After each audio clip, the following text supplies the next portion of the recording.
పొగాకు పరిశోధనా కేంద్రం రాజమండ్రిలో కలదు, ఆంధ్రప్రదేశ్. జాతీయ వ్యవసాయ పరిశోధనా కేంద్రం న్యూఢిల్లీ. మొక్కజొన్న పరిశోధనా కేంద్రం న్యూఢిల్లీ.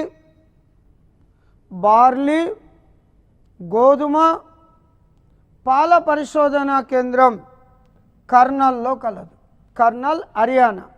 ఇక్కడ క్వశ్చన్ ఎట్లా అడుగుతుందంటే, పరిశోధనా కేంద్రాలు ఒకవైపు, పంట పేరు ఒకవైపు ఇచ్చి సరి అయిన జతను గుర్తించండి లేదా తప్పున్న జతను గుర్తించండి. ఏదైనా ఒక నగరంలో ఒకటి కంటే ఎక్కువ పరిశోధనా కేంద్రం ఉన్నట్లయితే ఈ నగరంలో లేని పరిశోధనా కేంద్రాన్ని గుర్తించండి అని అడిగే అవకాశం ఉంది.